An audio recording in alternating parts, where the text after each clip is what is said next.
aí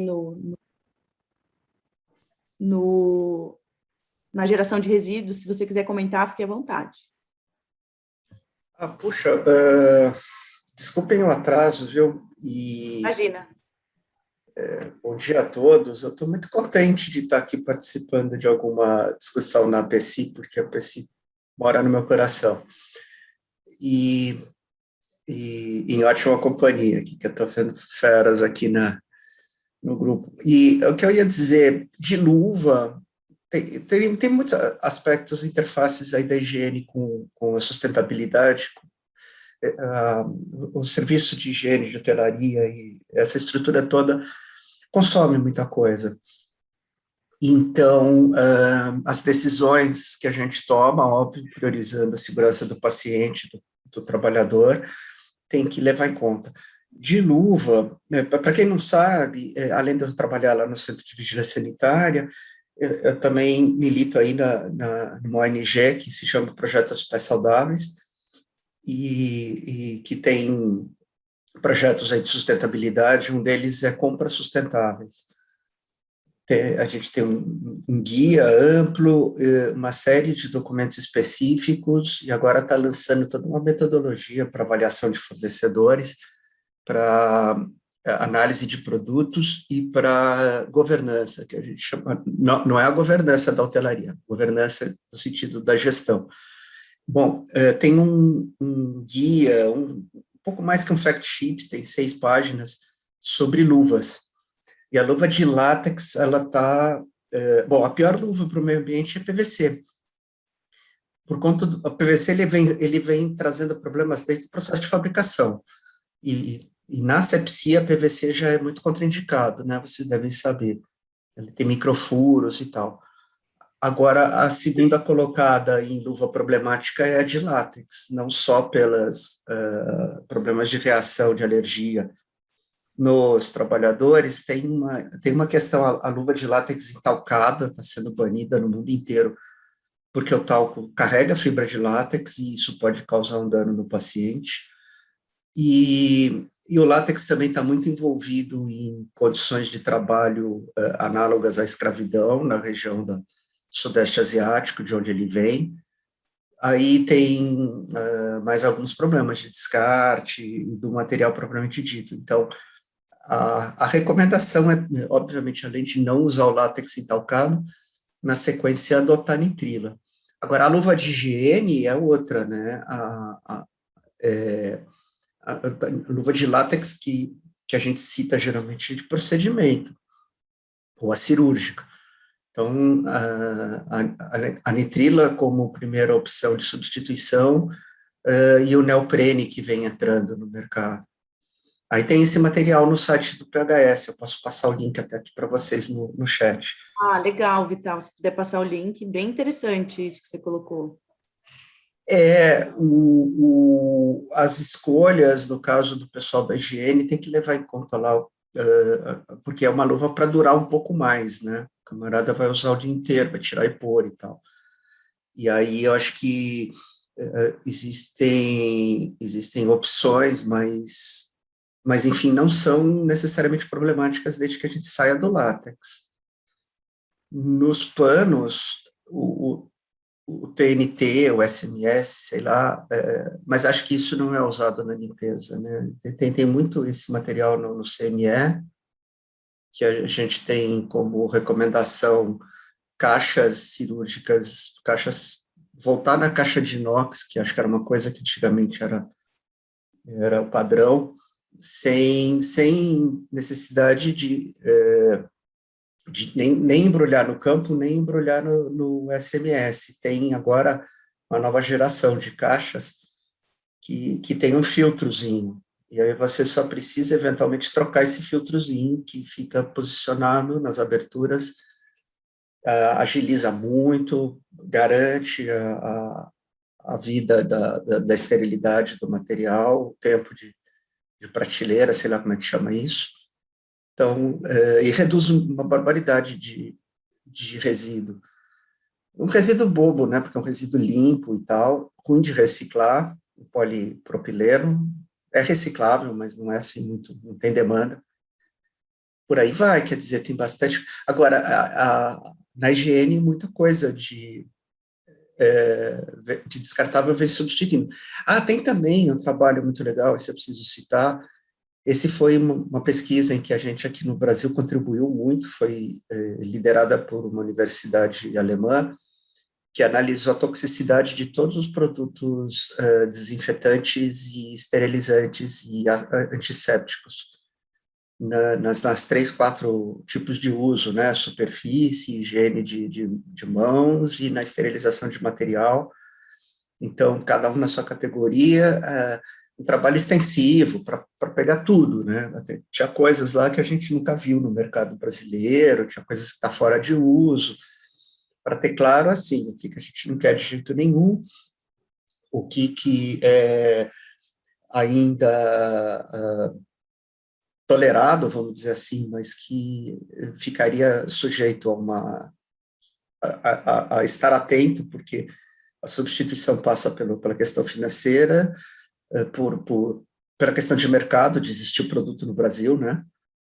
E de confiabilidade no fornecimento, de eventualmente ter que treinar a equipe com outro produto.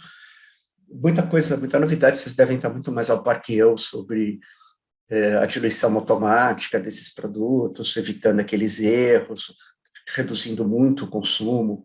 Isso também dá um bom case, porque o pessoal adota não só um equipamento que faz a diluição, então, assim, a embalagem desaparece, né, reduz enormemente, não compra produto pronto, contorna o erro, e ainda tem um sistema que carrega ali no MOP, e o MOP também só usa a quantidade do produto necessária, sem ficar até mesmo contaminando um pouco mais o meio ambiente, porque produto totalmente isento de toxicidade é muito difícil, mas tem fortes candidatos aí, e algumas coisas ficam mascaradas. A gente estava vendo um caso de substituição que era algo como um peróxido, acho, para limpeza de superfície, eu não sei se estou falando bobagem, e o produto pretensamente estaria sendo substituído seria um aldeído, deixa eu ver se eu lembro bem, mas, na verdade, o produto que aparecia no mercado brasileiro vinha com o nome Oxi, não sei o quê, e ele era um pouquinho de peróxido e muito de aldeído. Então, era só fachadinha, assim, para passar uma ideia de que esse é um produto verde. O que destaca Então, no rótulo. desculpa, E por deixa aí eu te vai. interromper. Desculpa, eu estou me estendendo, eu só quis Não, dar uma tranquilo. Deixa eu te pincelada. interromper, porque a Maria Clara colocou aqui no chat, eu não sei se você viu, Eu não vi. pra gente, a gente vai continuar, tem outros tópicos, e aí se você for pensando coisas nessa linha, aí vai colocando, tá? Pode interromper. Ela perguntou aqui sobre a luva de neoprene que você falou. Então, se você puder comentar um pouquinho mais, saber se tem no mercado, eu também não conheço. É para já. Assim, a luva de neoprene foi muito interessante que ela apareceu no meio da crise de... Bom, Covid trouxe também todas as... é como se agitasse tudo, né? Algumas coisas viraram de cabeça para baixo. Aí veio umas coisas interessantes. Por exemplo, alguns hospitais brasileiros começaram a procurar no mercado a luva de neoprene como opção pelo risco de, naquele momento crítico, de falta de produto. E hospitais tipo Sírio, eles começaram a procurar distribuidores e ver o que poderia ser feito. A gente sabe de uns 4 ou 5 que começaram, mais até, porque o trabalho de desinfetantes, como eu disse, participaram 30 e poucos hospitais que reportaram tudo que usam, com as suas fichas completas, foi tudo analisado pela universidade, e ela deu um retorno, inclusive individualizado para cada um. Foi bem bacana. A gente podia ter usado um pouco a PSI para divulgar, porque os hospitais se sentiram, assim, muito bem atendidos. Uma coisa é participar, mandar informação e não ter feedback nenhum, né? Depois já é um trabalho publicado lá. Eles receberam um relatório. Bom, na luva a gente fez a mesma coisa, a gente fez um levantamento e surgiu o neoprene. Aí a gente foi perguntar o que aconteceu e eles falaram que tinham buscado alternativas por uma questão de segurança no fornecimento, que estavam com medo de não encontrar mais luva em algum ponto, e que aí começaram a comprar para desenvolver fornecedor, porque você não pode, de uma hora para outra, chegar para alguém e falar, eu quero comprar 1 milhão de luvas. Então, eles falaram, a gente vai, mesmo que não tenha uma falta tão drástica de luva de látex e de nitrila, vamos procurar desenvolver esse canal, e passaram a usar uns 10%. Diz que é excelente, obviamente, tudo que é assim é mais caro, né, porque é novo e porque tem um desempenho muito bom. Ela ambientalmente é médio, vou dizer que ela é ótima. E outro fenômeno interessante, sim, ela está no mercado, então, hoje, não é problema achar, mas é cara. E a de nitrila caiu muito de preço, porque na época da Covid, tudo subiu de preço. A nitrila até subiu menos, porque ela já era cara, ninguém correu tanto para a nitrila, mas com a acomodação na escala de produção, ela caiu bastante, caiu menos do que ela estava antes.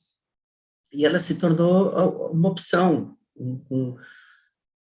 Muita gente só pensa na substituição, né? Assim, eu não posso comprar uma coisa que custa. Esses itens são baratos, mas a gente tem alguns levantamentos, os hospitais consomem milhões de unidades de luva por mês, por ano, números, assim, bem loucos. Aí tem duas coisas, uma é que você troca diferença de 1 centavo num item que você consome nos milhões, faz bastante diferença, impacta, e o trabalho também que foi feito, e existe até um respaldo da Organização Mundial da Saúde, para não usar tanta luva. Então, estabelecer mais rigidamente o critério de quando eu preciso pôr a luva. Por exemplo, para vacinação, que é aproveitando a onda da Covid, houve uma recomendação muito enfática de que não é necessário usar luva para aplicar vacina. E assim, isso não acontece. As pessoas têm como padrão, vai pôr a mão no paciente, usar luva, mas não há embasamento técnico suficiente, não vou também dizer que a luva não ajuda, assim, a gente tem que ter muita essa racionalidade no processo de decisão, e a Organização Mundial de Saúde assumiu a liderança de dizer, porque são sei lá quantos milhões de doses, tá, mais outro tanto milhão de luva, e aí além disso, tem uso também inadequado, a gente põe a luva e não tira, vocês também estão cansados de saber, um viés de que a luva me dá segurança, mas a luva quase sempre ela está lá por outros motivos, ou é a segurança do paciente, etc. Então, subverte tudo. Tem muito meio discutido que mesmo. a gente fala que tem o aspecto psicológico no meio de tudo isso, né? Muito. É muito de fazer a cabeça, viu? De mudar o mindset das pessoas. Tem gente usando novidade. O mercado quer empurrar produto, então, né, parece tem muito gestor que cai nessa, né? Eu fui no congresso, eu recebi uma publicação científica, porém marqueteira, ou misturado as coisas, e vem lá, né? Mas você ainda não está usando a novidade? Sim. Obrigada, Vital. Acho que super esclareceu aí vários pontos. Essa da luva de neoprene também não conhecia.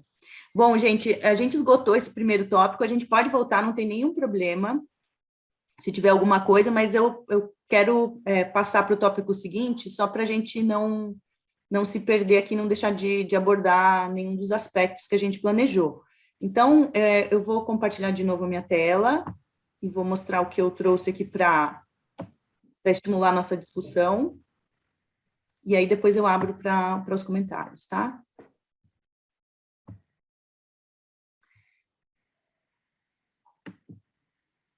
Então, aqui no bloco 2, e aí, assim, olha, aqui eu coloquei quase nada, porque é bastante teórico, eu acho que nem tudo tem, a maioria das coisas a gente não vai encontrar evidência científica, enfim, eu acho que é mais uma discussão mesmo para a gente pensar que rumo que a gente toma. Então, pensando no planejamento e no gerenciamento do serviço de higiene hospitalar, eu coloquei aqui que formação o responsável pela gestão do serviço deve ter. E aí, assim, formação no sentido, pode ser, a gente tem uma nutricionista com a gente hoje, que é responsável pela gestão do serviço, né? Mas, assim, o que mais, né? Então, assim, mesmo que seja um enfermeiro, que talvez tenha um pouco mais de intimidade com isso, mas o que a gente enxerga que seria recomendável para a gente pensar, né? E uma outra questão é a terceirização dos serviços, né? Acho que isso é uma novidade, uma coisa que é bastante disseminada, vários hospitais têm serviço terceirizado, e como que a gente define os SLAs dos contratos, né? Então, o que a gente inclui, como é que a gente monitora, né? Que eu acho que também a gente deve ter aí um campo de ampla discussão. Né? E um outro aspecto que eu coloquei é sobre o monitoramento da higiene e indicadores de qualidade, né? Eu acho que durante muito tempo o monitoramento era feito de forma completamente desestruturada e na base de, assim, de uma observação negativa, digamos assim. Então, assim, era informal, se eu tivesse qualquer problema, era notificado o problema e não uma coisa estruturada, formal e perene, com frequência de monitoramento, com metas, né? E eu acho que a gente precisa caminhar para isso, né? Hoje a gente tem ferramentas, né, disponíveis no que se refere a diversos tipos de indicador, e eu acho que o serviço de higiene tem que se colocar dessa forma, né? Então, assim, mostrar a evolução, a melhoria da qualidade, acho que isso é fundamental, né? Mas aí a gente esbarra em algumas questões que são em relação ao método, né? A gente tem aí uma questão de quando a gente pensa, né, em valor, em disponibilidade, em tempo gasto para aplicação, né? Então, tudo isso a gente precisa considerar, né? Até onde eu sei, no meu conhecimento, eu não tenho nenhuma diretriz que define como esse ou aquele método a ser utilizado, né? Então, são colocados diversos métodos com prós e contras, e isso fica a critério de cada serviço definir o que vai entender melhor a ser utilizado, implantado na sua instituição. E aí, bom, alguns critérios para definição, é isso que eu falei, né, o tipo de instituição que a gente está falando, e aí entra de novo aquilo que a Maria Clara e a Roseli colocaram, talvez, por exemplo, implantar monitoramento de qualidade com ATP para um serviço de atenção primária, para um ambulatório, talvez não faça muito sentido, né? Mas, se eu pensar numa investigação de surto, ou numa área, por exemplo, de nutrição e dietética, talvez faça sentido padronizar isso, né? Uma outra questão que é bastante importante é o custo, né? E aí a gente entra naquilo que nós colocamos dos diferentes perfis institucionais que a gente tem no país, né? A facilidade, praticidade e rapidez de aplicação, a possibilidade, então, de dar feedback, né, se vai ser imediatamente ou não, e a objetividade, né? Então, como eu falei, nós trabalhamos durante muito tempo com métodos desestruturados e subjetivos, que era o olhar do gestor, o olhar da enfermeira daquela área, avaliando a qualidade da higiene, né? E como é que a gente define as metas, né? Então, a partir do quê? Periodicidade de aplicação desses métodos de avaliação e metas.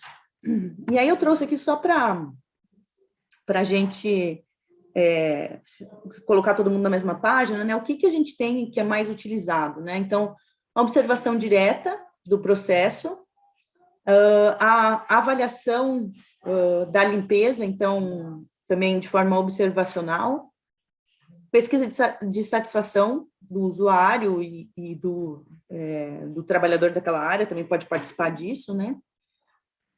Marcadores fluorescentes, que acho que a gente tem, antigamente nós tínhamos uma ou duas marcas disponíveis no mercado, hoje a gente já tem aqui no mercado brasileiro diversas marcas, né, diversas alternativas.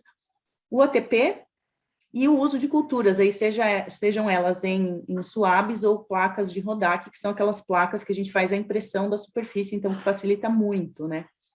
Mas aí a gente tem vários fatores que são diferentes para cada tipo de método, né? Então, a questão da objetividade, eu acho que é bem importante.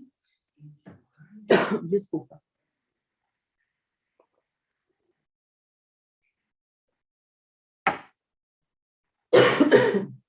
E o tempo gasto, né, para a realização de cada um desses métodos.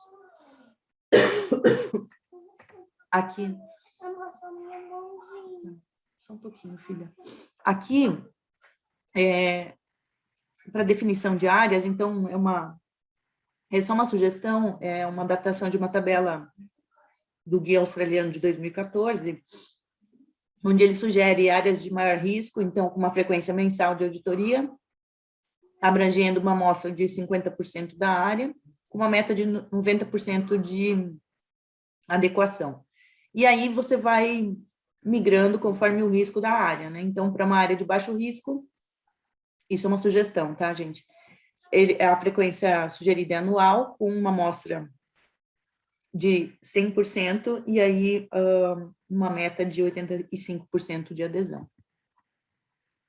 E eu acho que a questão, só para fechar aqui, é sempre lembrar que, independente do método que a gente for utilizar, é indispensável que a gente tenha um feedback para a equipe, até para que essa equipe saiba onde precisa melhorar, né? Então, eram esses os pontos que eu queria colocar. Não sei se já tem alguém com a mãozinha levantada. Pode ficar à vontade. Maria Clara, Cris. Tem a Eliane que está com a mão levantada, Cris. Eliane, então vamos lá. Eu acho importantíssima essa discussão sobre o monitoramento da limpeza, porque a gente vê que isso dá retorno, né? Dá retorno. E principalmente esse dos métodos fluorescentes é bem interessante, a gente adota lá no hospital e fica algo bem concreto, é baixo custo, é simples de aplicar.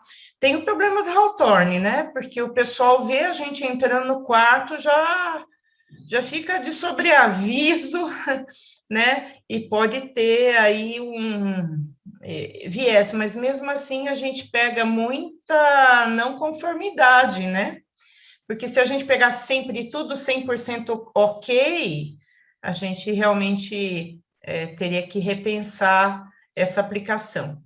Mas ainda pega não conformidades. Agora, uma coisa que eu queria trazer para a gente refletir é que muitas vezes esse monitoramento fica só ao encargo do pessoal da CCIH. E eu penso que isso tenha que mudar. Eu acho que o maior interessado em fazer esse monitoramento tem que ser a própria equipe de limpeza, seja ela da instituição e, no caso da terceirizada, o gestor do contrato, fazer esse monitoramento. Acho que não pode ficar só como uma função da CCIH, né? Tem que ser algo rotineiro, dentro da dinâmica de trabalho, de supervisão, do serviço de limpeza do hospital, né? Então, isso que eu queria contribuir. Obrigada, Eliane, eu acho que é isso mesmo. Eu acho que, complementando isso que você colocou, de ficar na responsabilidade do controle de infecção, muitas vezes acaba inviabilizando a aplicação disso, né? Porque se a gente pensar, por exemplo, se a gente utilizar um método de antes e depois, é inviável, né? A gente fez um trabalho no Oswaldo Cruz há algum tempo, onde a gente usou métodos combinados e tinha uma verificação antes e depois, né? Então, era cultura, ATP e observação direta. E o tempo gasto é absurdo, porque você precisa estar lá antes do início da limpeza e depois que a limpeza é realizada para realizar o teste subsequente, né? E se você não estiver lá, né, o leito precisa ser liberado. Então, acho que é uma reflexão bem importante. Uma outra coisa que eu queria colocar aqui para a gente pensar, já que a gente está nessa pauta do monitoramento, que eu acho que a Maria Clara concorda comigo, porque até numa outra reunião que nós tivemos para discussão desses tópicos no CVE, ela colocou isso, é a questão das limpezas concorrentes, né? Porque a gente, para a limpeza terminal, acho que está muito bem estabelecido, é mais tranquilo, mas e as concorrentes, né? Então, acho que talvez quem for abordar essa parte do monitoramento da higiene, eu acho que seria bem interessante ter uma abordagem mais ampla sobre a parte da limpeza concorrente. Eliane levantou a mão. Eu levantei a mão de novo. Pode A falar. gente faz o monitoramento com gel fluorescente na limpeza concorrente. A gente marca os pontos de toque frequente,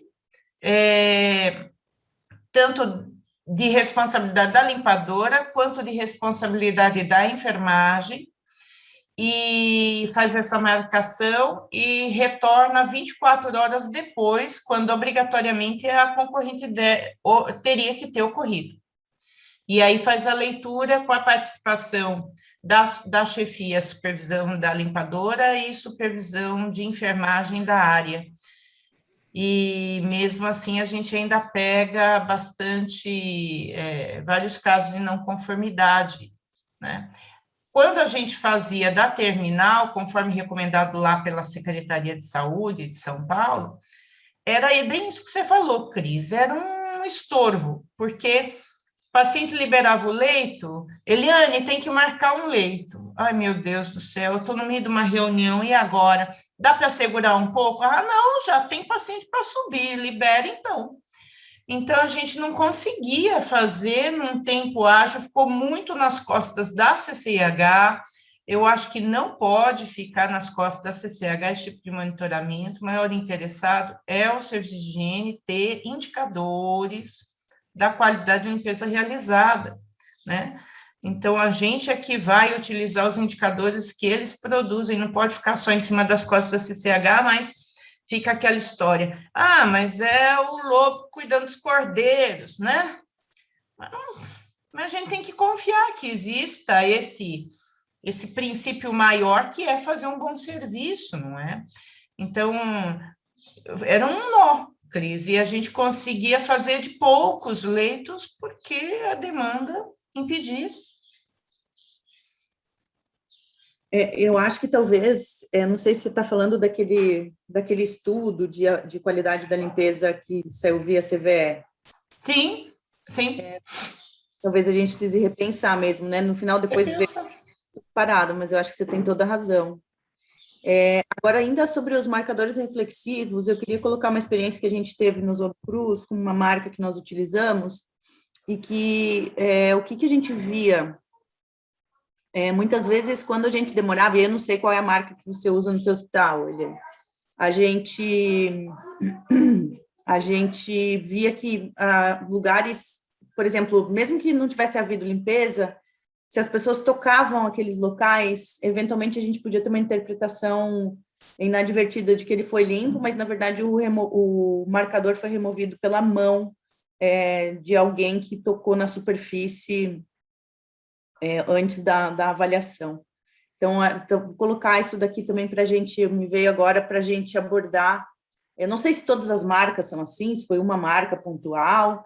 Tem uma outra questão dos marcadores reflexivos que o pessoal comenta, é que, dependendo do tipo de marcador, às vezes ele impregna a superfície, principalmente quando é uma superfície que tem algum tipo de rugosidade, e mesmo que seja feita a higiene de forma adequada, esse marcador não é removido.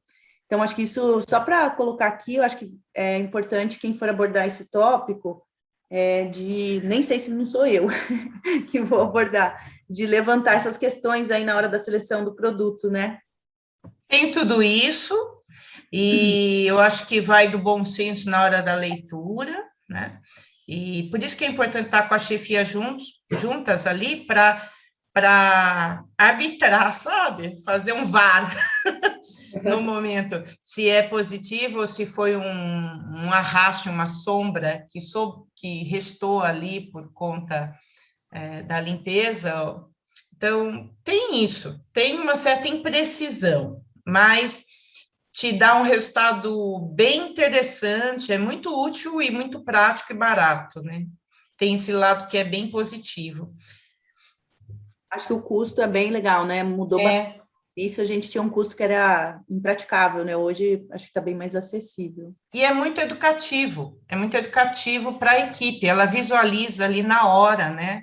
Então, você faz a leitura junto com a equipe, é educativo, tem um feedback imediato, tem essas vantagens, tem esses vieses, mas tem essas vantagens, né? A gente tem tido uma boa experiência, a gente gosta muito, muito, muito mesmo, faz no mínimo aí, faz com uma periodicidade no hospital inteiro, é bem legal. Legal, obrigada, Eliane. Patrícia? Bom, até colocando, né, complementando o que você falou, Cris, eu passei por uma situação bem parecida de um marcador que, na unidade da endoscopia, que eu fiz o teste com a equipe de higiene do setor de endoscopia, porque era um quarto que fazia o preparo de colonoscopia. Aí eu fui fazer essa marcação, né, coloquei em vários lugares sem a pessoa que ia realizar a limpeza fazer, aí marquei junto com a supervisora e a líder de higiene e deixamos depois a pessoa fazer a limpeza terminal. Pois bem, ela fez tudo e uma das coisas que a gente percebeu é que como eu estava fazendo um treinamento, né, até juntamente para avaliar a questão da técnica e eficiência e tal, a gente se deparou com essa situação, que o marcador, mesmo a pessoa utilizando a técnica correta, os produtos na concentração certa, por conta da rugosidade não saía. Tem também a questão que a Eliane colocou da mancha de arraste, né, que isso aí é uma coisa de técnica que a gente realmente precisa ter em mente. E a outra coisa, uma coisa que depois eu fiquei pensando, se realmente esse marcador não estaria mais concentrado ou a formulação dele teria alguma problemática que poderia dar uma interpretação da leitura. Né? Então, acho que são pontos aí que a gente era bom pensar um pouquinho. Obrigada, Patrícia. Acho que a Lígia também está com a mãozinha levantada, né?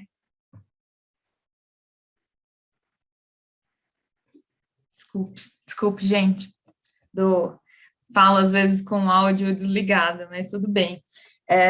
Eu até queria voltar um pouquinho na questão do SLA. Como definir, né? Eu acho que até compartilhando uma experiência e tem vários perfis de hospital, né?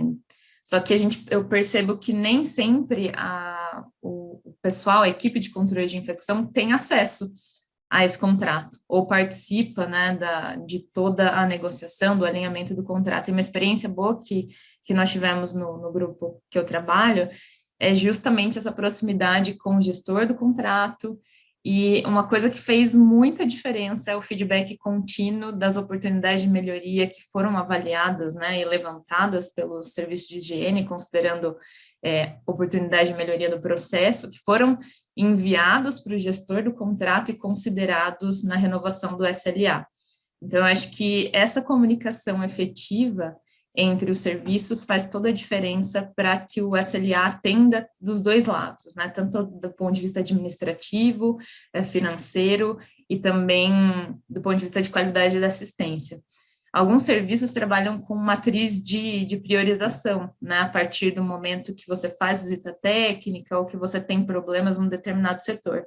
Eu penso que isso, estava pensando aqui enquanto vocês estavam falando, penso que isso pode ser uma estratégia boa, porque além do feedback contínuo para o gestor do contrato, se no final do ano, com todas as avaliações que foram feitas por controle de infecção, ou as demandas que surgiram até pelo próprio serviço de hotelaria, isso quando a gente tem, né, uma empresa terceira de higiene nos hospitais, juntando tudo isso, a gente tem uma matriz, sabe o que é mais crítico, enviando isso para o gestor do contrato vai fazer muita diferença. Então, nós tivemos uma experiência ao longo da pandemia, né, de alinhar vários processos e itens básicos que eram recomendação da Anvisa, que estavam no manual do CVE, por exemplo, a questão dos kits de isolamento, que não estavam sendo cumpridos pela equipe terceira da higiene, que é uma coisa básica que precisa existir, e aí, por conta desse feedback, dessa sinalização dos problemas, isso foi incluído no SLA,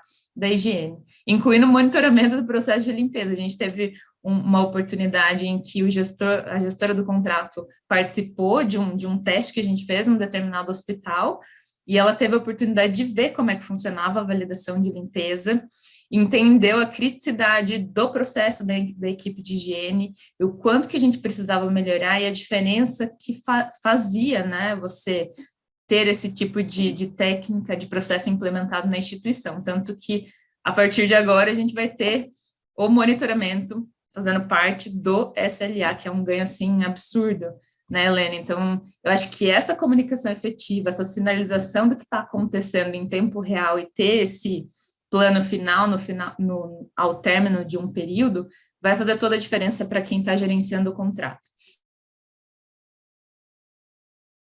Ô, Lígia, você estava falando aqui, eu fui pensando um negócio que talvez valha a pena a gente pensar para incluir no guia. Eu não sei, né? A gente tem trabalhado, por exemplo, no hospital com alguns índices, né? Ou notas, digamos assim, ou scores, como vocês queiram, compostos por mais de uma variável, né?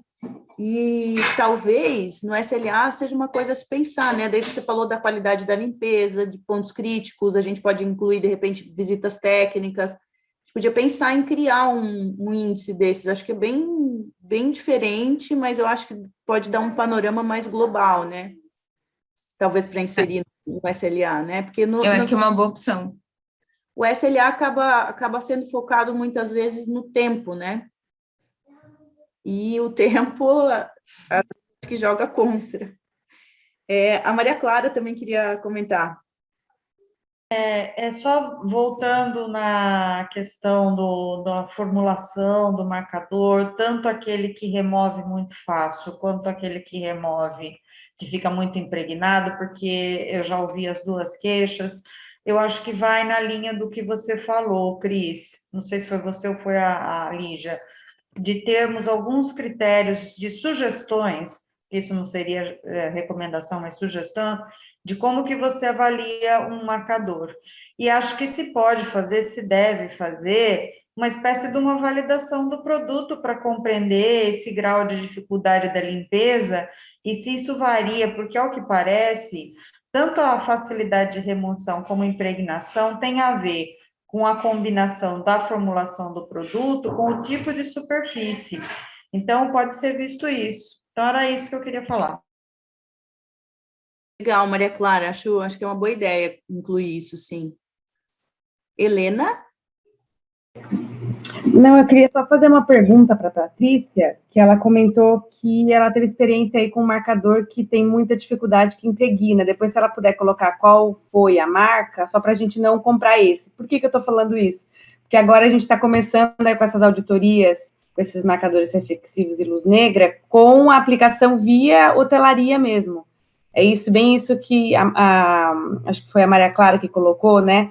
Que é ruim, não, foi a Elaine que falou que é ruim deixar só na mão da SCH, a gente concorda, e a gente agora está passando a fazer isso em parceria com a SCH, a gente vai receber uma orientação da SCH local, né, mas quem passará a fazer é o gestor do contrato local, que é o hoteleiro, cada hospital nosso tem um hoteleiro, e aí ele que fará essa aplicação aí em parceria com a SCH. Então, gostaria de saber qual é essa marca, né, e contar um pouco, assim, do nosso SLA, que o nosso SLA é bem isso que a Cris falou, a gente não tem a visão hoje só de tempo, né, a gente monitora os postos descobertos, então, vou contar só para contribuir, né, a gente monitora hoje nos nossos contratos de higiene os postos descobertos da área assistencial, então, quantas faltas a gente teve no mês dos colaboradores que atuam em assistência, né, higiene terminal concorrente, a gente monitora a quantidade de treinamentos que teve, se nesses treinamentos, quantos os elegíveis participaram,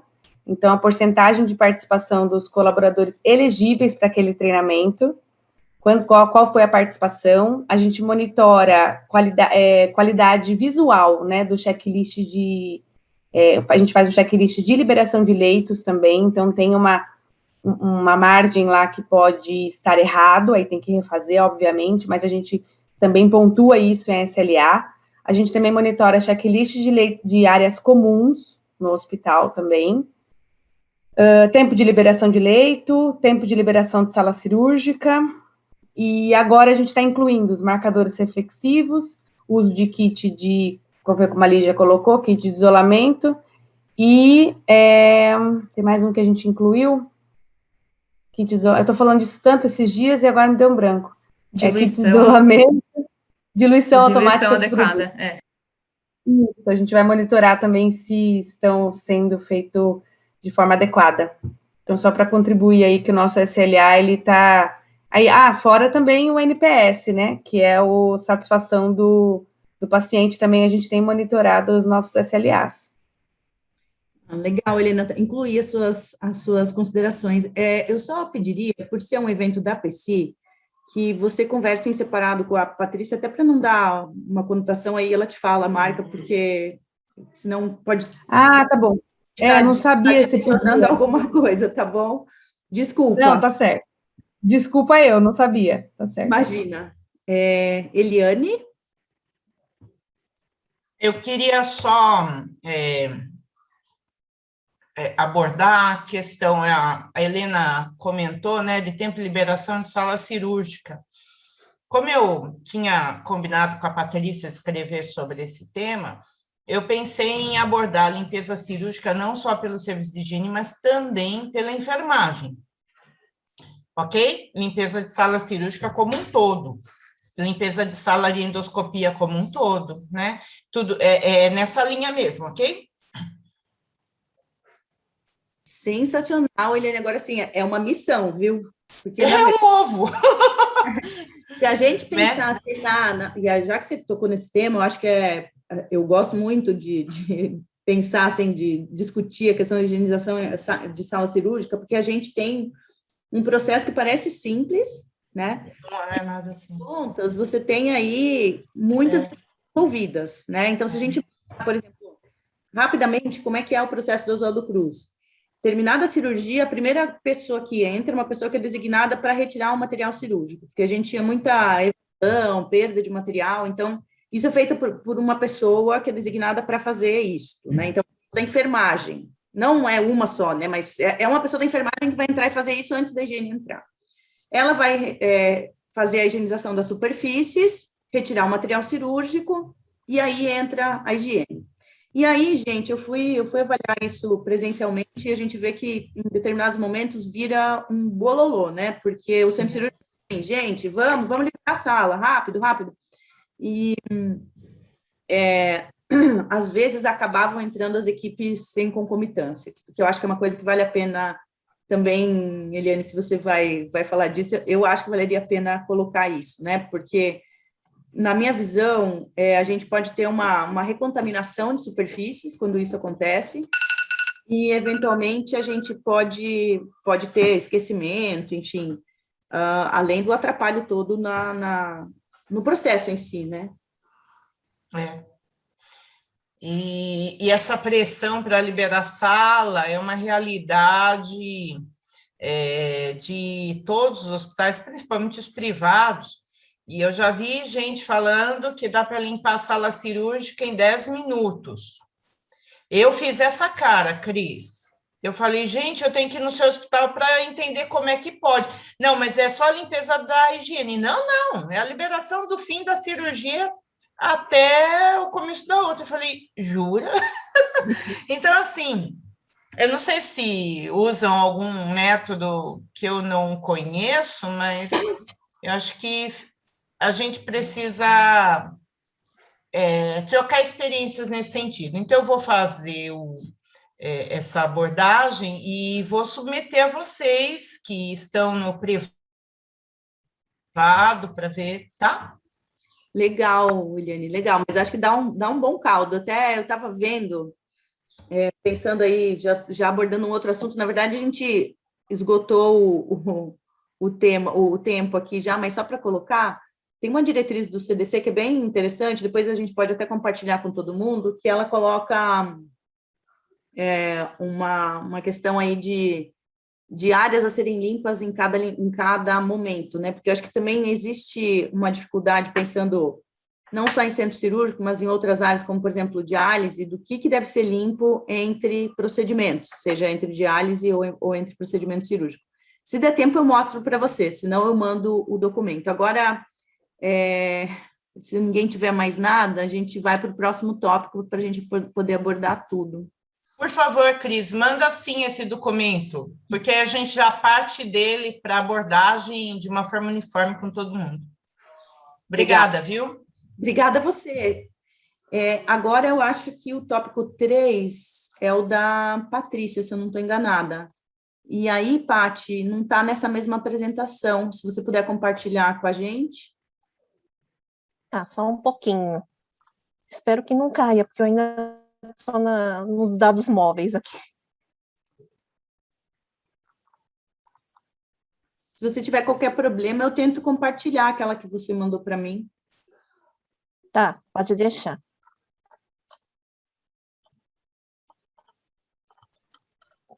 Que diz que a operadora vai voltar, diz que até 11h30 volta a minha internet, né? Vamos ver, né?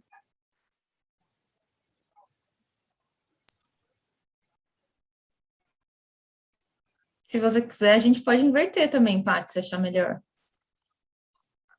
Bom, eu abri aqui, vamos ver. Na Tá. verdade, eu coloquei só 2 slides, então é bem pouquinho. Eu acredito que não deva dar problema, mas vamos lá.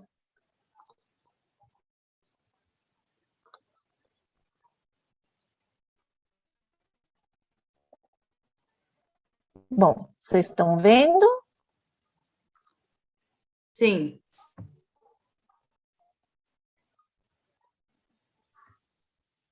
Bom, então nesse bloco, que é o bloco 3, recursos humanos, dimensionamento e capacitação, então dentro de recursos humanos, a questão é da abordagem do dimensionamento e medição de tempo, né, que esse acaba sendo um grande problema.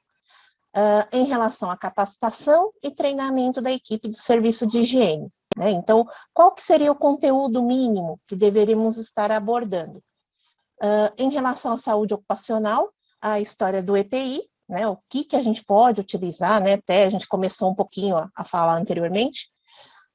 Em relação à parte de higiene e limpeza de áreas especializadas, né, qual seria esse intervalo das terminais, né, como que definir, até a Eliana comentou um pouquinho, né, das salas cirúrgicas, intervalo das concorrentes, a estrutura do fluxo laminar e higienização em situações especiais. Eu não acredito que não salvou. Deixa eu ver se a apresentação.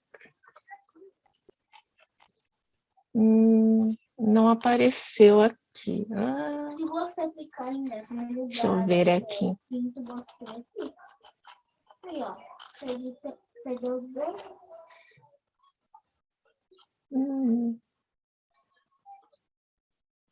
Cris, se você puder apresentar, porque houve algum probleminha aqui no meu note.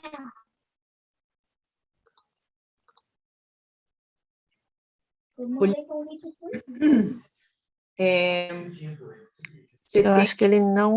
Passou com cópia para... achei, peraí. Achou? Senão eu acabei abrindo aqui. Então manda bala aí. Tá. Deixa eu só compartilhar, porque ele... Não sei o que aconteceu, que ele não tinha salvo.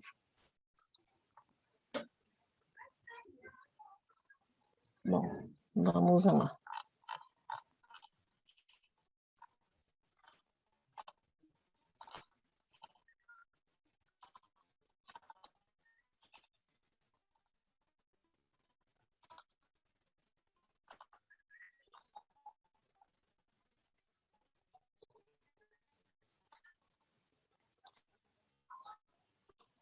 Não salvou mesmo aqui.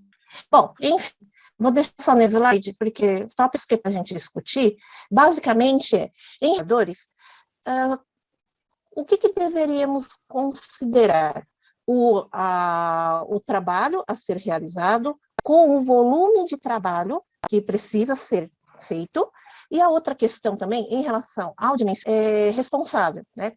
Em relação à metragem, em relação ao tipo de superfície, ao local, né? Então, isso também são coisas que a gente precisa pensar, né? Como que vai fazer nessa questão, né? Como que a gente pode fazer? Porque uma vez que não tem literatura específica, né? Ou, assim, existem apenas algumas sugestões de como dimensionar esse colaborador. Será que esse dimensionamento acaba sendo correto? Então, fica aí essa lacuna aí para a gente discutir, né? Em relação à capacitação, que seria outro slide que eu coloquei, seria o seguinte: qual seria esse conteúdo, né, que a gente deveria abordar? Além da parte técnica, claro que eles precisam ter, mas inerente ao controle de infecção. O que isso pode impactar na nossa avaliação?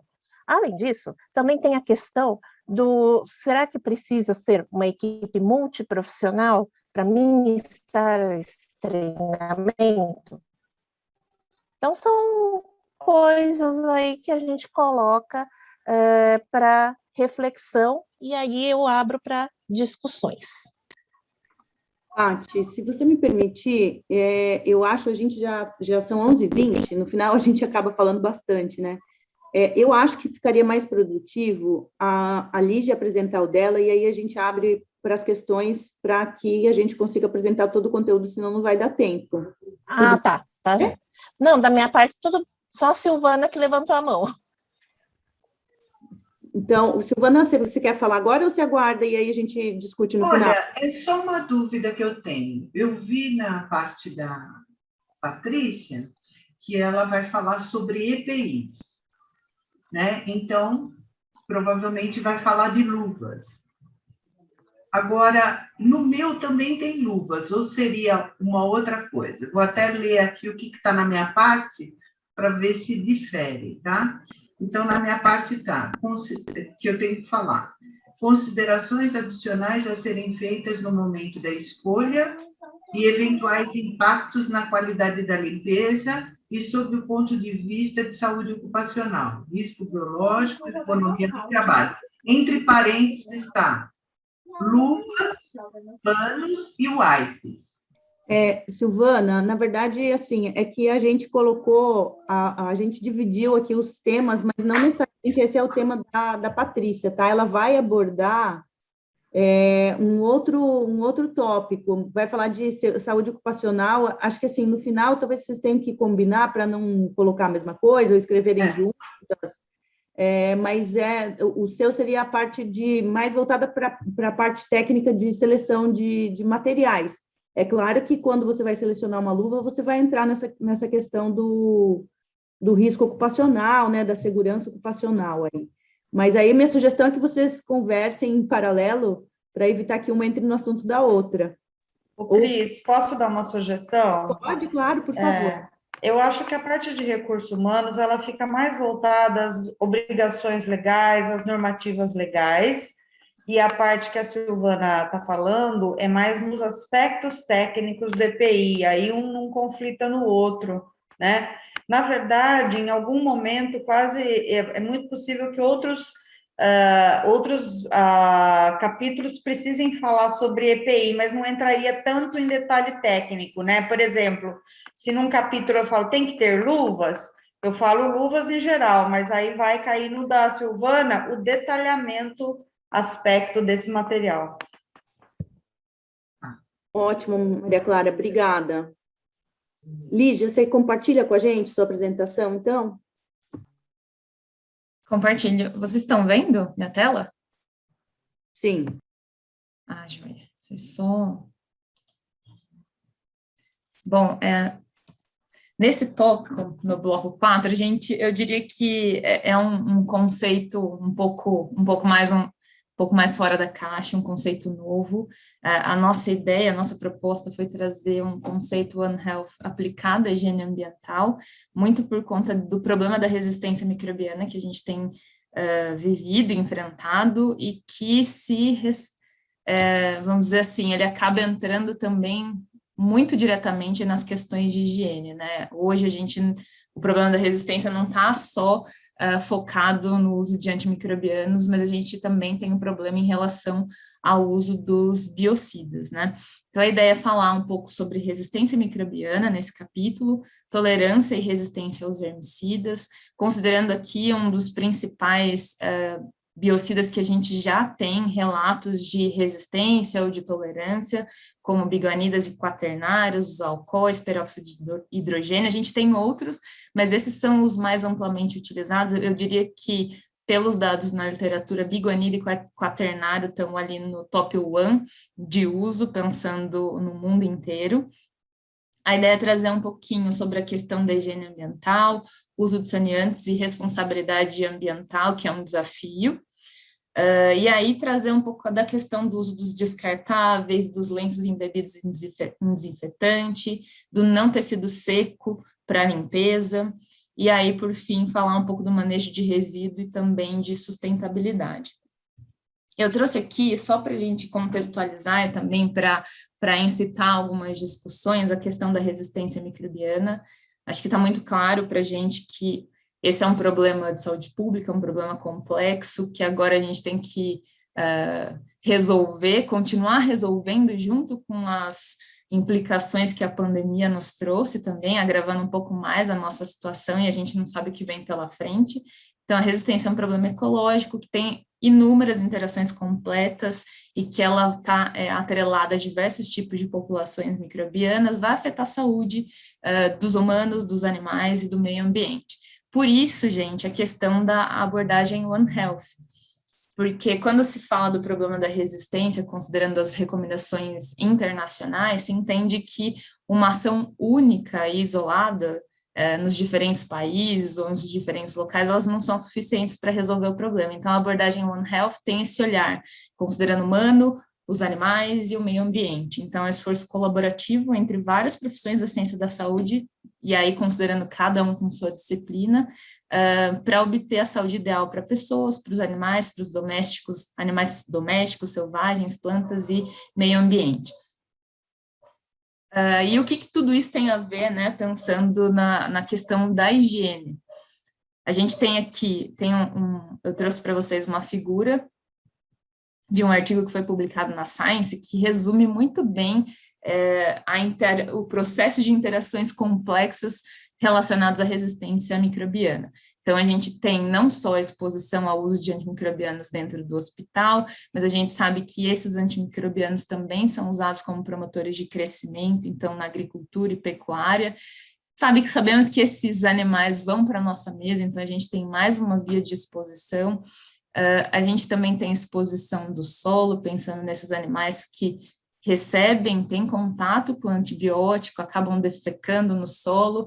No solo a gente planta, né? Então tem uma outra questão, uma outra via aqui, que é o esgoto. Então, esgoto de hospitais, e aí, dentro do hospital, a gente não tem só o uso de antimicrobianos, né? Agora, vamos dizer que nos últimos anos já se tem se falado um pouco mais a questão dos biocidas, então dos usos dos desinfetantes, da seleção de bactérias por meio de desinfetantes, dos biocidas de maneira geral, e um problema mais complexo ainda, a indução de resistência através do uso de biocidas, né? Então, a gente tem resistência cruzada, no qual a bactéria ela não só desenvolve, não tem a capacidade de desenvolver resistência aos biocidas, mas também resistência cruzada aos antimicrobianos. Então, a gente tem um problema extremamente complexo.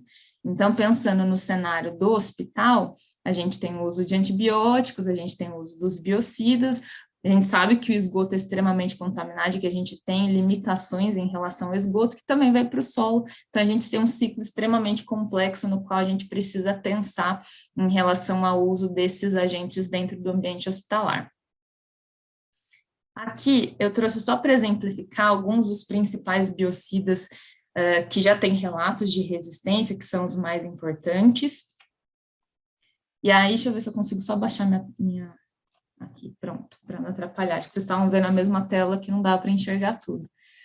Quando a gente fala da tolerância e resistência, pensando nesses principais biocidas que eu trouxe aqui para vocês, biguanida, quaternário, alcoóis e peróxido de hidrogênio, a gente tem uma informação muito importante para a gente conseguir discutir um pouco mais aqui hoje.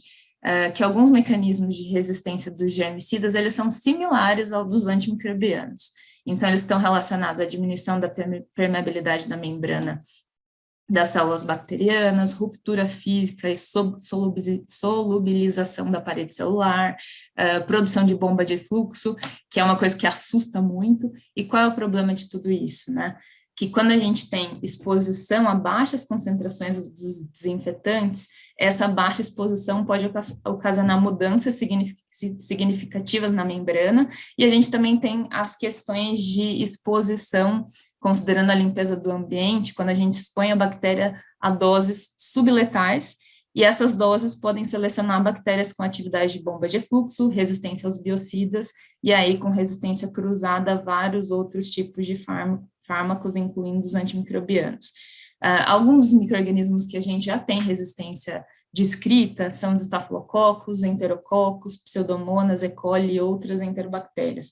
Então, a gente vê um cenário muito complexo já em relação ao uso dos antimicrobianos, mas a gente consegue entender o quanto que os biocidas aqui, eles representam também uma preocupação no que diz respeito à resistência antimicrobiana de maneira geral, que nos faz pensar o que faremos, como é que a gente vai controlar isso, e a gente entende aqui que, para que a gente minimize ou tente controlar, né, esse problema, eu preciso garantir um uso adequado e consciente dos biocidas no ambiente hospitalar.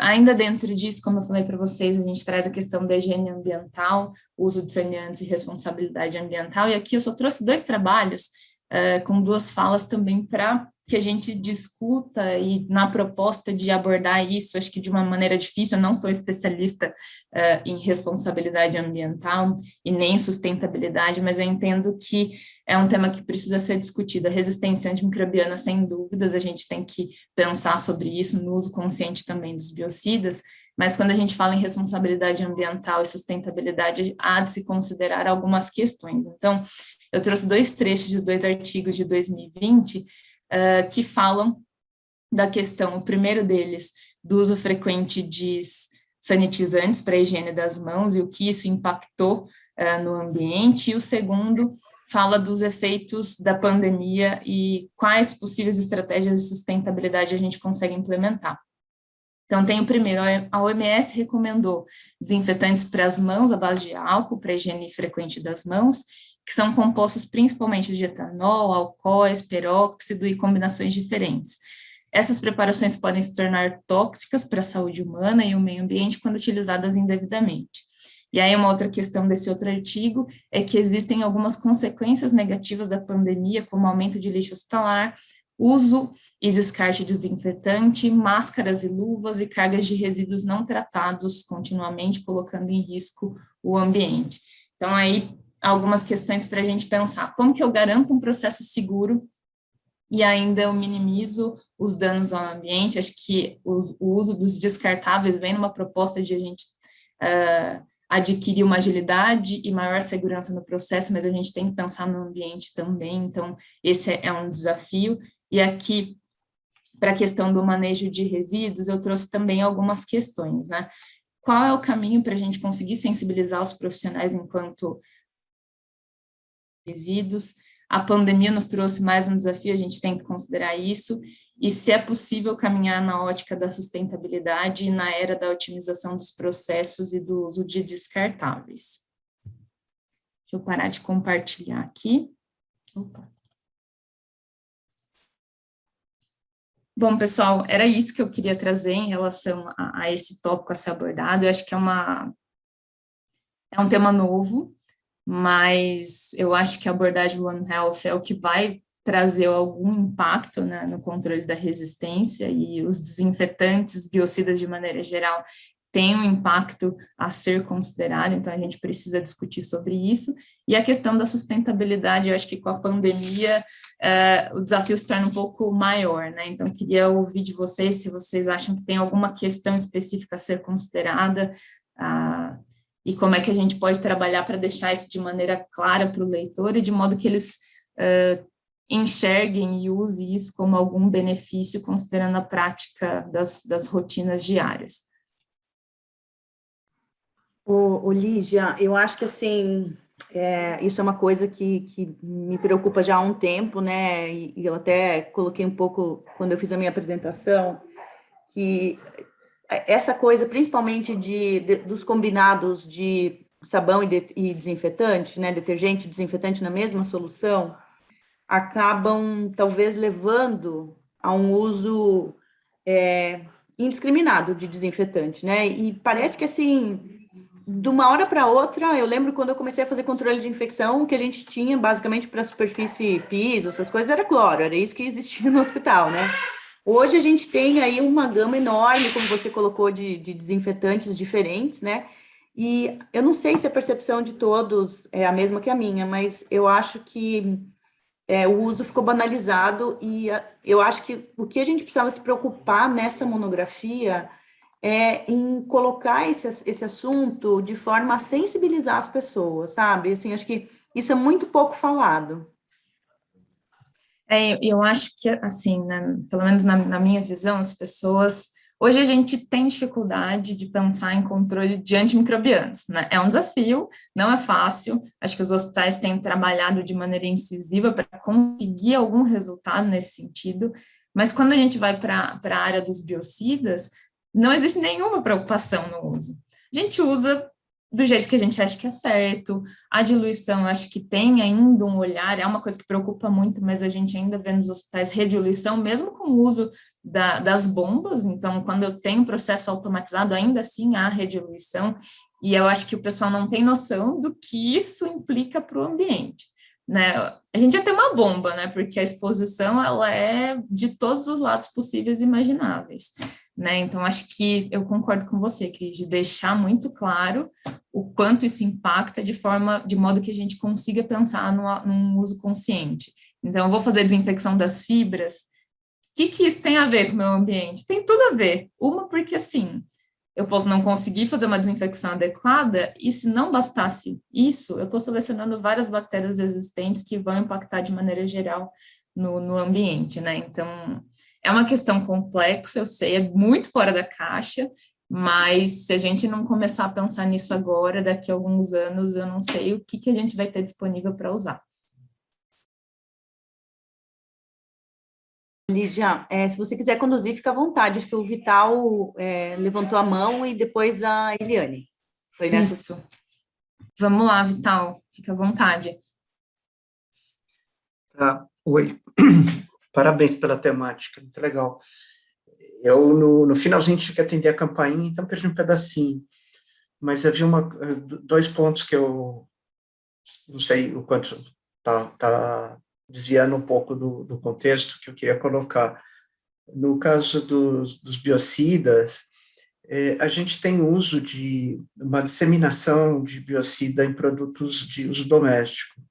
Então, por exemplo, eu acompanho pelo trabalho nessa linha de terceiro setor, aí, movimento de saúde, etc., por exemplo, o triclosan, tudo quanto tem uma parcela, por exemplo, de sabonetes que tem triclosan incorporado. Eles são muito tóxicos para as pessoas que usam, e tem essa somatória do impacto ambiental. E outro ponto é, por exemplo, eu não me lembro agora do dado exato, mas tem muita pesquisa em cima disso, algo como 80% da produção mundial de antibióticos são para uso na engorda de animais.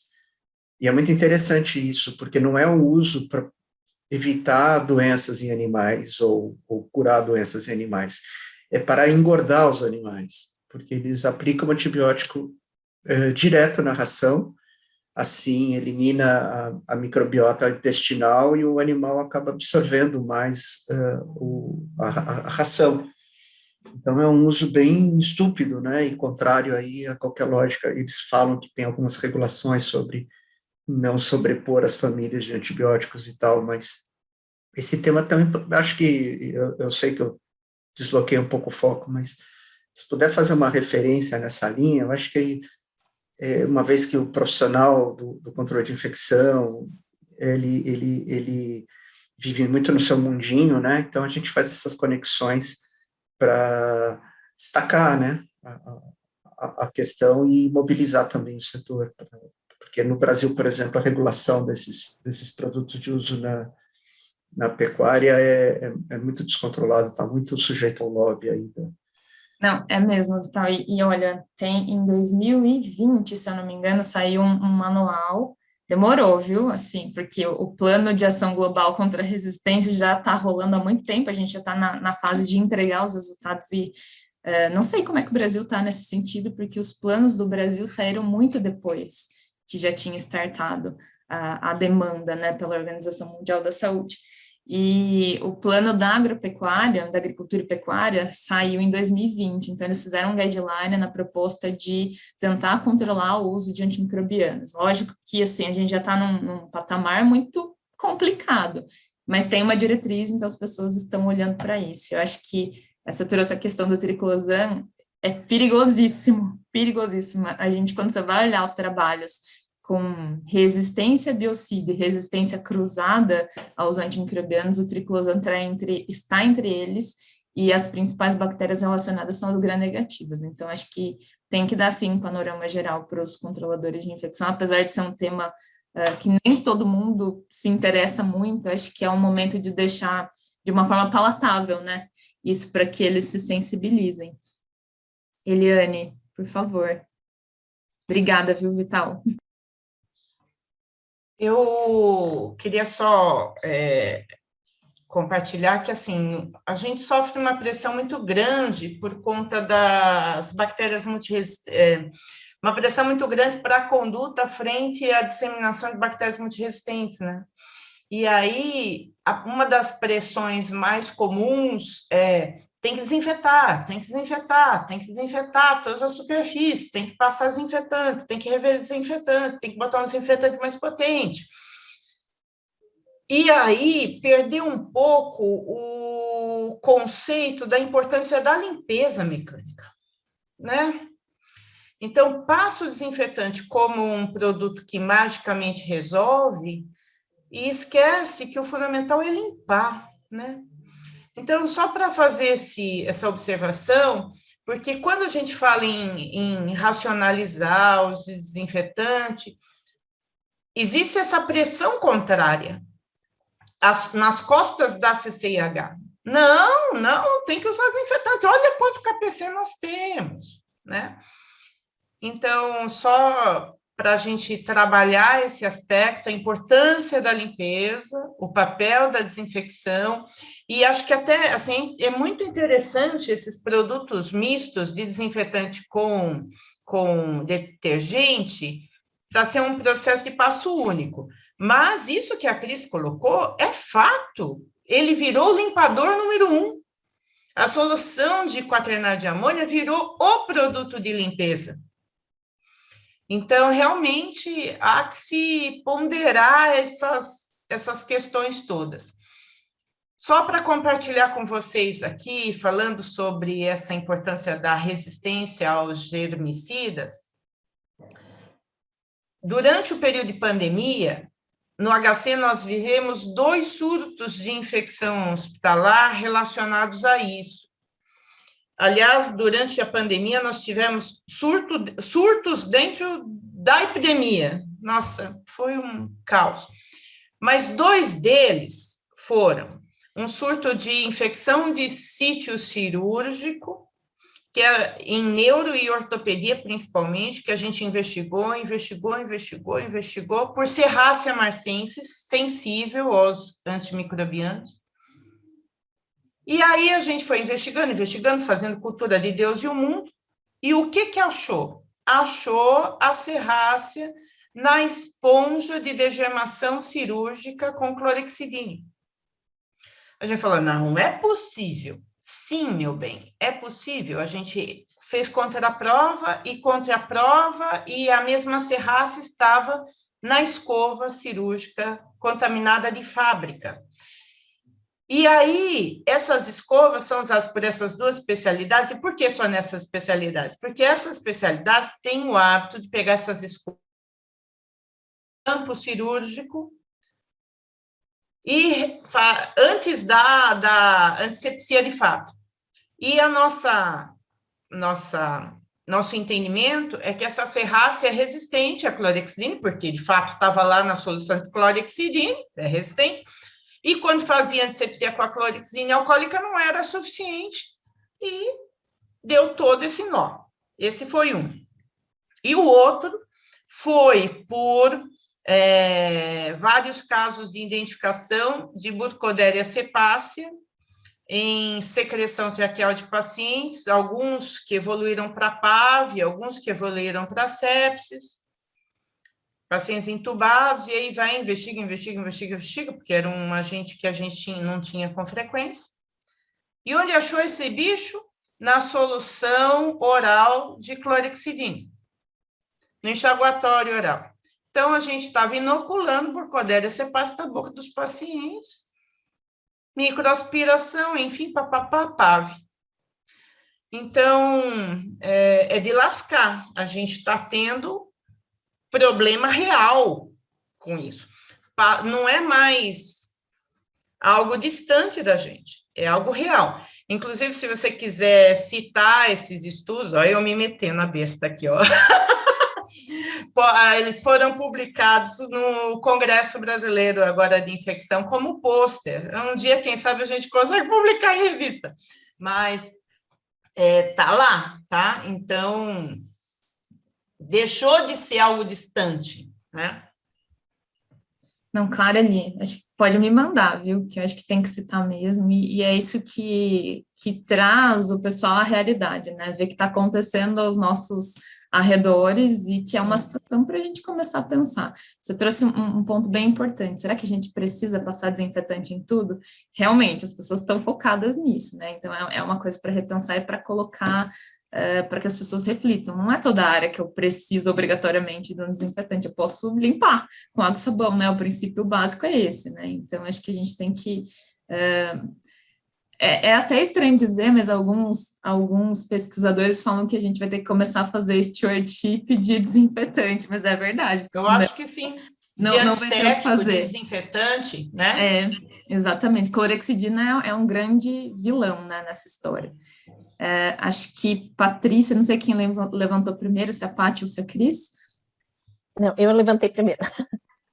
Então, vamos lá, Paty. Então, assim, até para pegar o gancho da Eliane, em relação à parte de desinfetante e utilização, tudo, aí entra a história da capacitação, né? Então, como que a gente vai mensurar essa capacitação e avaliar a questão da aprendizagem, né, do pessoal que está lá na ponta fazendo essa limpeza, né, que aí, assim, está meio relacionado, mas assim, só para a gente parar e pensar mesmo, porque uma coisa é igual outro dia, eu estava falando para o pessoal a história, o produto tem que, o fabricante recomenda que o produto tem que ser diluído XYZ, só que às vezes eles só entendem o X, não entendem o Y e o Z. E aí isso pode também comprometer no que você colocou do One Health, né? E aí faz todo um sentido e ao mesmo tempo também entra na questão que a Eliane colocou. Será que a gente tem que começar a fazer stewardship também dos germicidas? Eu acredito que sim, realmente. Mas também é importante a gente avaliar esse outro lado. Será que a pessoa que está lá na ponta está entendendo o que a gente está falando? Né? Até por questões de limitação de escolaridade que eles possuem, né? Então, coisas aí para a gente refletir um pouquinho. Paty, concordo, e eu acho que uma questão crítica, né, dessa situação, desse tema especificamente, é o público, a população com a qual a gente está trabalhando, está falando, né?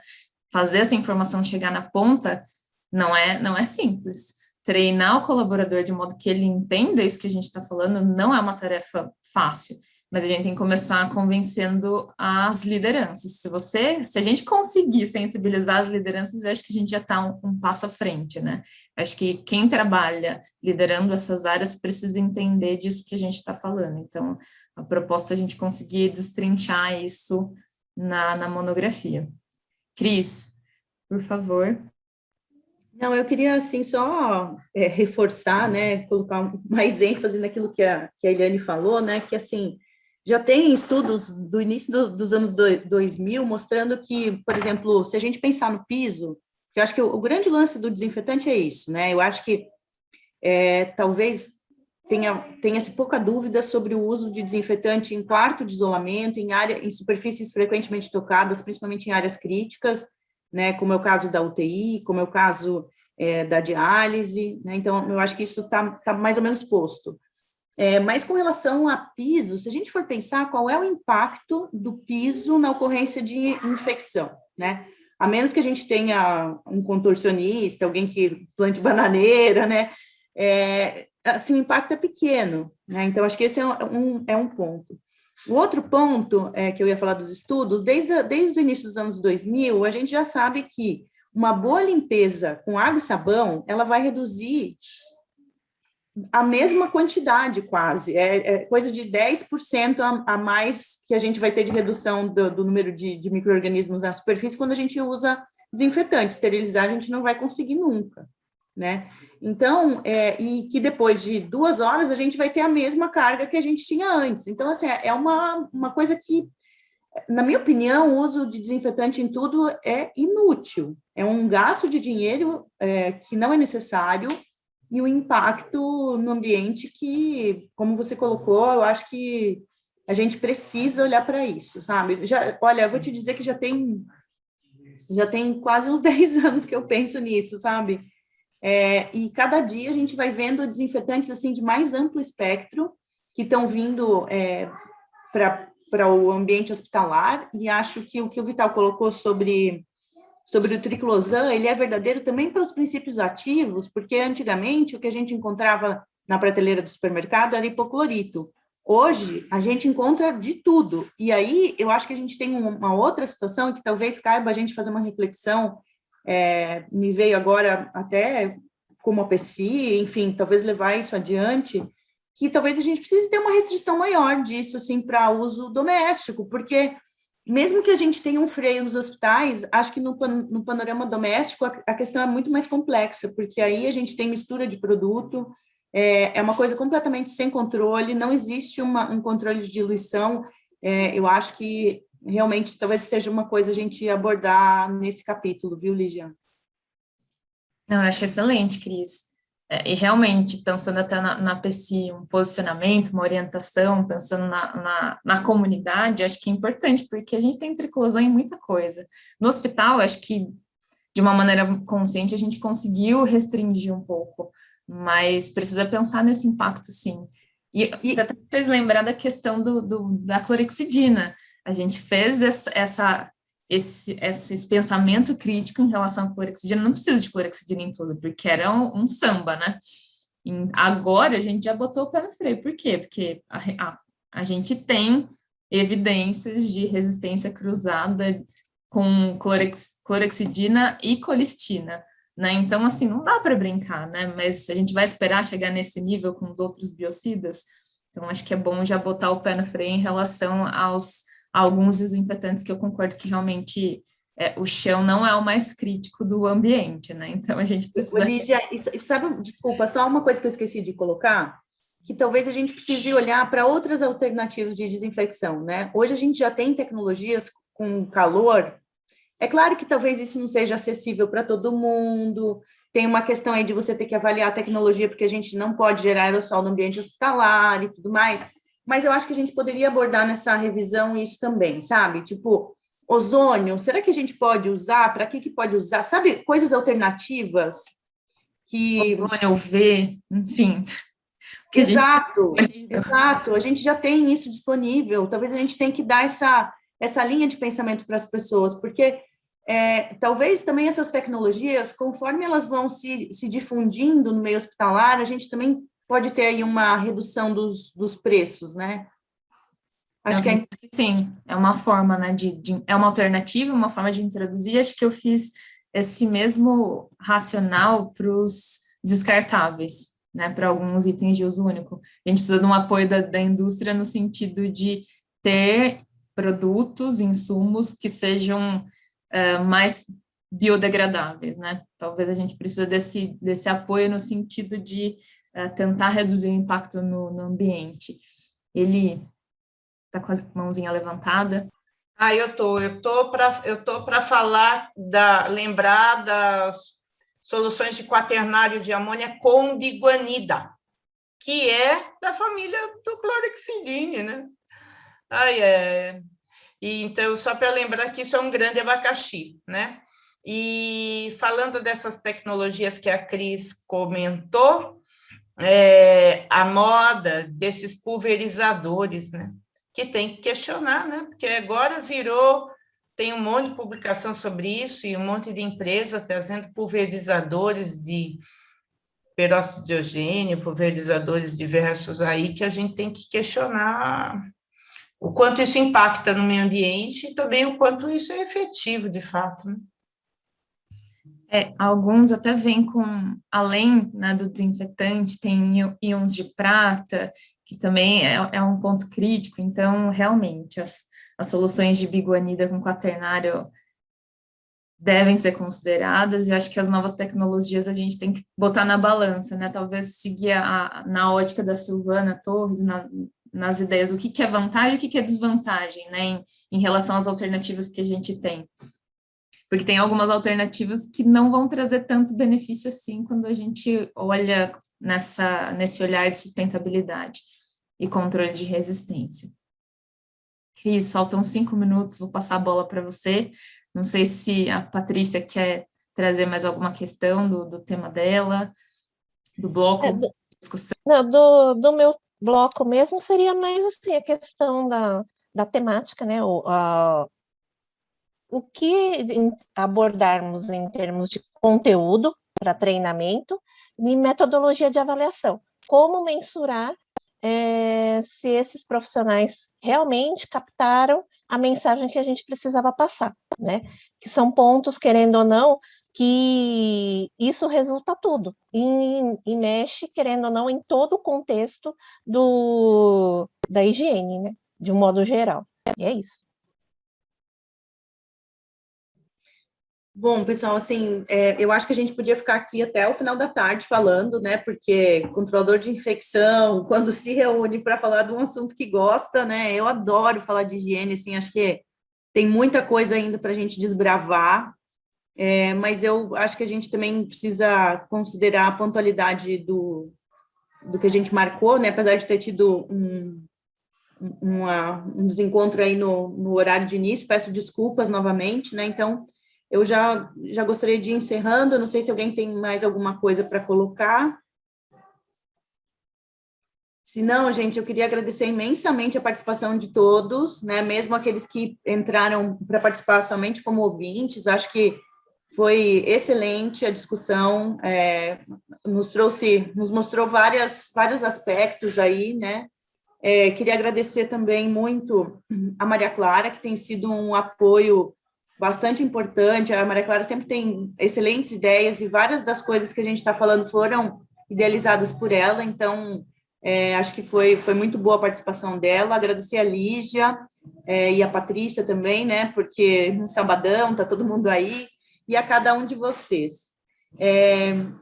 Eu estava aqui pensando, não sei se vocês concordam, o pessoal da diretoria aí, mas eu acho que a gente podia bolar ainda para esse ano, mesmo que a gente não consiga fazer o evento de lançamento da monografia, a gente podia bolar um evento de higiene, gente.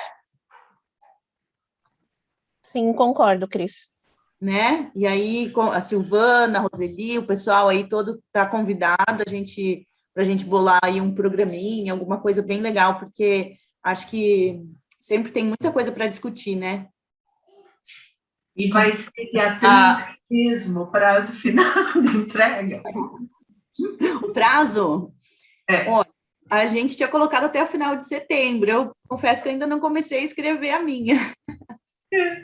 Eu estou escrevendo, mas a minha preocupação é a seguinte: eu não imaginava que tinha tanta coisa para escrever nos meus 2 capítulos, é muita coisa. E cada tópico você tem que ler uns 10, 20 artigos. Eu falei, será que vai ser dia 30 mesmo? Não, fica tranquilo. Vai dar tempo. Vai dar certo. A gente negocia.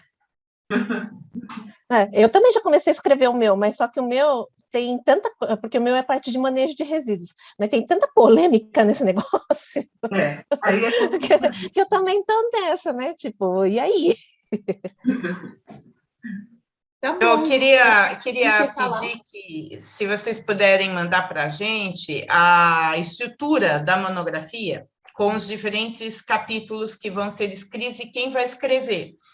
Porque se eu tiver dúvidas sobre a abordagem de um aspecto, eu posso entrar em contato, sei lá, com a Silvana. Silvana, você já vai abordar esse tópico, então no meu capítulo eu não vou citar isso, né?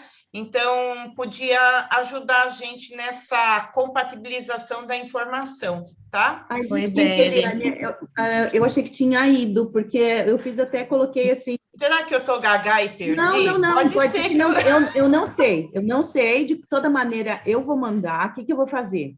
Eu vou mandar tudo que foi discutido aqui, eu só vou pedir que vocês aguardem até segunda, porque eu não tenho o endereço de todo mundo dos e-mails, e a gente manda Não tem pressa. dá para todo mundo, tá? Assim, tem alguns, o pessoal da diretoria eu tenho, mas tem algumas pessoas de fora que eu não tenho, aí eu vou pedir para a Dédina. E aí, o que eu vou pedir? Para encaminhar tudo que a gente discutiu aqui hoje. Então, manda a apresentação. Eu já acrescentei algumas coisas, vou dividir com as meninas para ver se elas têm alguma coisa a ajustar. E aí, a gente pede para a Dédina mandar isso. Mando aquela diretriz que eu falei para vocês do CDC, que está muito legal. Acho que tem muita coisa boa ali que a gente pode tirar. Assim, até dessa coisa do índice que eu falei do SLA, a gente pode tirar dali. Eles criaram uma matriz de risco por unidade, aí tem tudo a ver com isso que você falou, Eliane, de centro cirúrgico, sabe? De como otimizar a limpeza, né? Pensando no risco de contaminação, mas também na agilidade que a gente precisa ter para liberar a sala cirúrgica. Então, ali eu acho que tá bem legal isso, assim, sabe? Tem uma coisa, assim, palpável de como é que a gente determina o que deve ser limpo e o que não deve ser limpo. Aí, na segunda-feira, esse aí eu te mando já. Te mando agora, tá? Não tem pressa. Pode ser que eu tenha me perdido nos meus e-mails, viu, Cris? Porque eu estou realmente meio atrapalhada. Mas a gente manda para todo mundo. Se foi e as normas de redação, de referência bibliográfica, qual vai ser a norma adotada para me agilizar, para agilizar a gente. E uma última coisa que você propôs fazer um evento sobre higiene. Eu achei trilegal, porque pode se apresentar qual o conteúdo principal da monografia e fazer como se fosse uma consulta pública. Trazer pessoas que são importantes da área, pessoal que cuida realmente de limpeza nos hospitais para esse evento presencial, digital, híbrido, sei lá, e faz como o tema é uma consulta pública sobre a monografia. Eu acho que ficava bacana, muito democrático, e depois cada autor corrige ou implementa o seu capítulo com base no que foi discutido nesse evento e lança a monografia. Fica top, né? Então, mas aí nós temos pouco tempo para isso, porque a gente só tem praticamente 30 dias para escrever, não é? A partir de agora, 30 dias. O evento, para a gente inserir coisas que foram abordadas no evento, a gente teria que ter o evento praticamente agora. Não, a gente escreve aí dentro dos 30, 45 dias, né? E aí agenda um evento, sei lá, para novembro, ou para fim de outubro. E aí cada autor ou grupo de autores ministra a aula e vê qual o feedback das pessoas com relação a essa temática, essa abordagem. E aí a gente teria um tempo para ajustar o nosso capítulo, para depois, algum tempo depois, a gente entregar esse capítulo já com essas considerações. Sim, né? Acho que não, a gente não espera, né? A gente pode fazer os ajustes depois. Boa ideia. É uma proposta. Eu acho que fica chique, porque eu pensei que a monografia seria lançada ainda esse ano. A ideia é esta. A proposta é que a gente... Se tudo der certo. É que, assim, o problema, a monografia, eu acho que, assim, tem a questão da escrita dos capítulos, que dá um trabalho danado, né? E aí a gente dividiu esse trabalho em várias mãozinhas aí. Mas depois de escrita, a gente tem a revisão, aí ela vai para... Então, cada capítulo vai ser revisado, e até acho que é importante, vou falar com a Dedna para a gente incluir isso no e-mail, que assim como as pessoas forem terminando, tipo, terminei, como eu vou mandar para vocês o sumário, vocês vão saber quem é o revisor do capítulo, vou pedir para a Dedna colocar, inclusive, os e-mails de contato. E aí, já pode encaminhar para o revisor, eu acho que isso vai adiantando o trabalho, né?